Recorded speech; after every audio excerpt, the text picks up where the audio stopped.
Rathbone starts his way up. Hands off right for Dornbach. He creeps in, pulls up, filters it for Rathbone. Backdoor, they score! Nick Abruzzese, tic-tac-toe on the power play, and the Crimson have tied it up in the second. They really didn't get much to do on that man advantage. Top line out there for the Crimson. Abruzzese out in front. What a save from Kaspersky!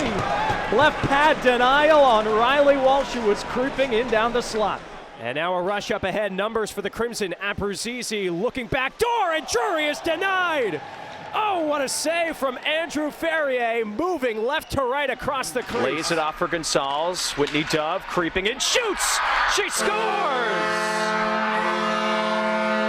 Whitney Dove on the power play. Her first goal of the season, and the Friars have come from behind to lead 2-1 with 2:06 to play in the first. Marchand deflected. What a reaction save by Klara Peslarova. The doorstep tip had her going the wrong way. I don't know how she made that stop. Intercepted by Rathbone. He spoons it out to Panetta. Crimson now attempt to change on the fly. Onto the turning stick of Scharf into the attacking zone. He ducks, leads the shoulder all the way in, and scores! What a move, and Colgate wins an OT.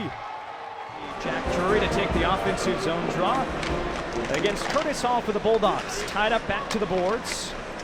D-to-D, Rathbone collects the pass. Deflected, just waiting in the high slot. Rebound still loose, and the puck trickles wide. Seedham's got it by the boards. Wants to throw it right back in. Blocker save from Kaspersky. Still the Bulldogs can't clear, but now they can rush with numbers. 3-on-2. Hall right down the gut. Lays it off for Pearson. He can't trump pass.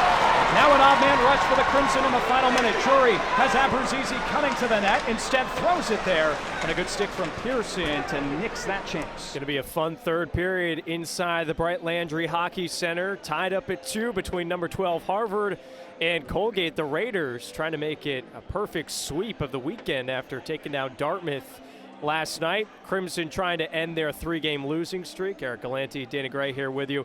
Eric, what a response from the Raiders after they went down 2-1. Crimson potted too quickly. Colgate just didn't go away. Back to DiGirolamo again by the circles. Another one through, they score!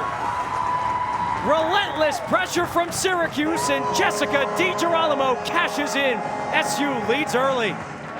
Centering feed, Farinacci's shot, that was blocked. Couple of costly turnovers. What a collision at the blue line. How about the hit from Justin Peterson? Just laying out the body of Austin Wong.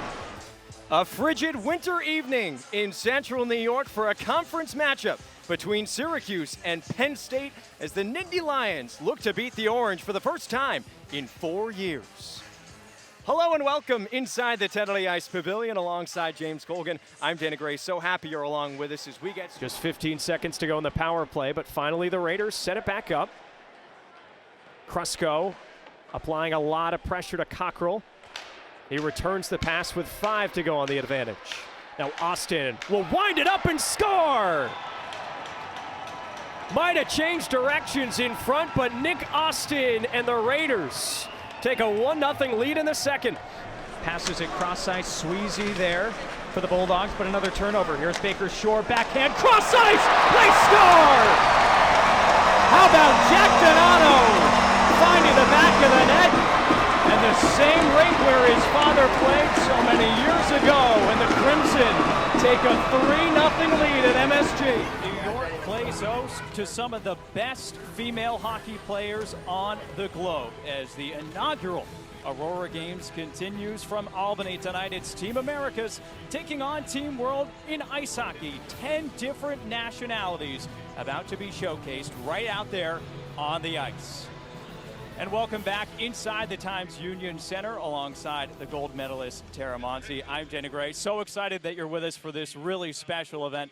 Tara, this is going to be so much fun. The amount of talent and skill that is about to be displayed is crazy.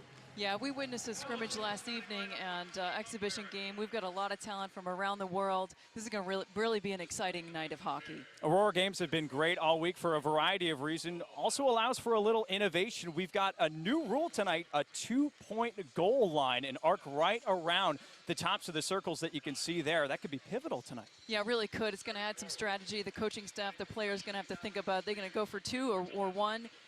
It's going to be fun to watch, and we'll see how it impacts the game. And one person to see, especially with that line, that's Blake Bolden on the back end for Team Americas. She has one of the best slap shots in the entire country. Blake has an amazing shot. It's very hard, very accurate. She really could impact this game, especially with this 2-point line.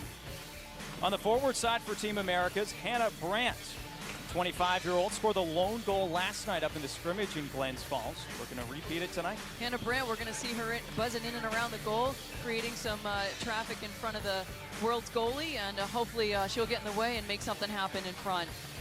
Switching over to the side of Team World, on that back end, Lara Stalder, one of the Swiss players on the Team World roster with some nifty hands. She can make things happen. Yeah, Laura's going to be playing a little bit of forward and defense, so we're going to see her all over the ice tonight. Team America is really going to keep their eye on her. Also have to keep their eye on the goaltender for Team World. That's Klara Peslarova. Stopped everything last night in the scrimmage. She has a ton of international experience. She's going to be very impressive to watch as we're just about ready to get underway from the Times Union Center. But first, let's go say hi to the head coach of Team Americas, Digit Murphy. Dig, how you doing? Hey, I'm having a blast down here. I'll tell you, talking about Hannah Brandt, she's right here. Hannah, what's going on? We got Brooke Webster. We're looking for an amazing opportunity for these guys tonight to play in front of this Albany crowd. We've got kids from all over the globe. They played against each other. They played with each other. It's just been a real great celebration of women in sports. Sounds great, Digit. Any particular message of encouragement out there in the locker room? I know you don't want to disclose too much, but what can you tell us? Hey, if I told you, I'd have to kill you. But at the end of the day, this is really about putting on a show. I love the 2-point shot. It's being innovative. It's being creative. It's the way that women want to play, for women, by women. We make up our own rules. We can provide innovation for our game, and we want to put on a great show for this great crowd. We appreciate the time, Coach Murphy. We'll check in with you in a little bit, but later. for now, time for puck drop from the right. Times Union Center. Couple of the different rules, as you mentioned, the 2-point line will be in effect, so that means any puck that is propelled from behind that arc, which could include a tip-in somewhere in the slot, anything with the energy starting from behind that line is going to count as 2 goals. Rebounds, those will just stay as 1. And you saw the overtime as well. But a lot of time to get to before that. We're underway from the Times Union Center. First ever ice hockey matchup in the inaugural Aurora Games.